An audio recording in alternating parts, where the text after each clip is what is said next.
Hi, welcome to the Inclusive Storytelling Podcast. I'm your host, Ashwini Prasad. And if you are interested in bringing more belonging and inclusion to the entertainment industry, feel free to connect with me and let's talk. I'm at theinclusivescreenwriter.com, and you can find me on Twitter and Instagram at The Inclusive Screenwriter. Hi all, thanks so much for listening. This episode has a content warning, 2 of them, around gun violence as well as suicide. So please listen at your own discretion. Thank you so much for being here. In this part of the episode, I'm focusing on the Tawaifs. The Tawaifs were women that were recognized as preservers and performers of high culture, especially during the Mughal Empire in India. They actively shaped the developments of Hindustani music and dance styles such as Kathak and different parts of art and writing. The Tawaif was a highly sophisticated courtesan. Courtesan is probably the closest English word. And they were proficient in music and dance. Etymologists think that the word Tawaif comes from the Arabic word taf or tawaf, which means circling around, and there's no derogatory connotation to this word. Tawaifs were treated as custodians of elite art and culture and the epitome of etiquette. And so they were, again, the preservers and the center of art and aesthetics and local culture. Unfortunately, with colonialism, these moral codes about how a woman or a Tawaif is supposed to act became deviant. And the Tawaifs became deviant people, and their entertainment was stripped down to items such as they were prostitutes, which is absolutely not true. Malka John, for example, that lived from 1873 to 1930, actually created the very first Indian song recording in 1902. I wanted to focus on the Tawaifs in this episode because when we look at different groups through a colonial lens, we can put judgments unfairly on different groups, just like the Tawaifs, because their history is very much oral history. And so when items are documented, the Tawaifs and other people can be rewritten through an unfair lens. And so their story about the Tawaifs and being able to go against the current portrayals of them as prostitutes is really important because unfortunately, when the Tawaifs are portrayed in popular culture today, they are equated to prostitutes. But when you look at the history of the Tawaif, that's not the case at all.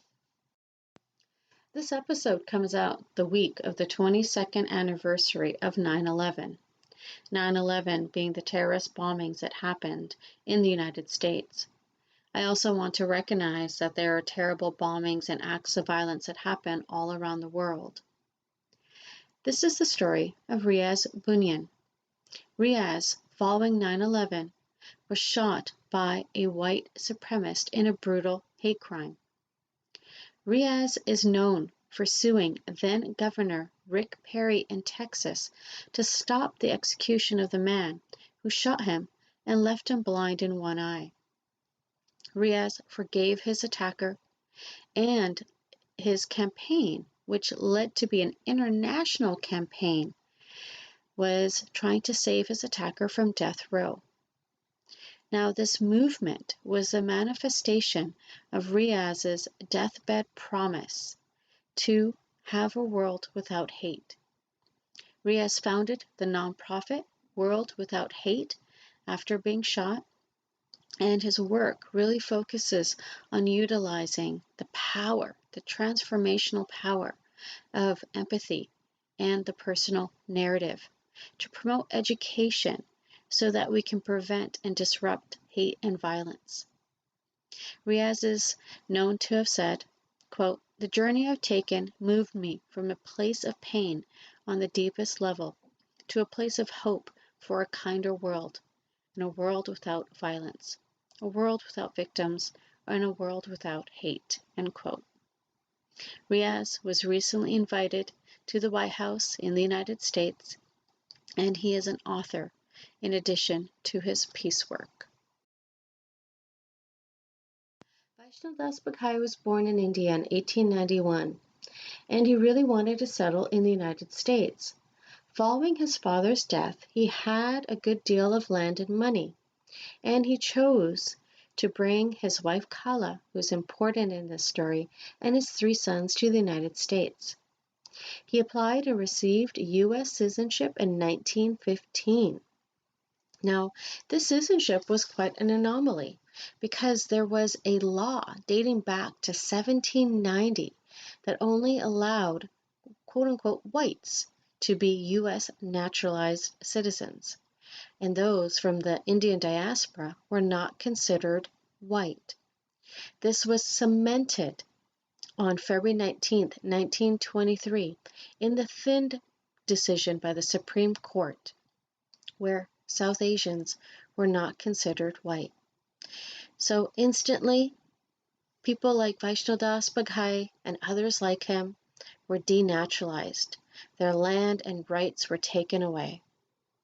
Vaishno actually wrote a letter to the San Francisco Chronicle before he committed suicide in 1928, detailing his plight. He left his Kala and his 3 sons behind. Kala Bagai refused to be defined by her husband's suicide. She put her 3 sons through college, and she married again to an Indian activist that was a graduate of UC Berkeley, Mahesh Chandra.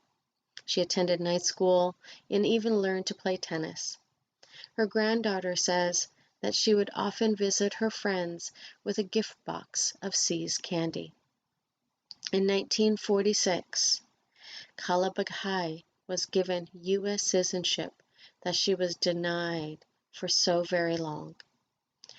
I really wanted to tell this story because I think it's very important that people understand the relationship between laws and how it can really affect people. I know that I would really enjoy a story about Vaishno Bagai and definitely one about Kala Bagai. Thanks so much for listening. Be sure to like, subscribe, download, and leave a review. And be sure to connect with me at The Inclusive Screenwriter.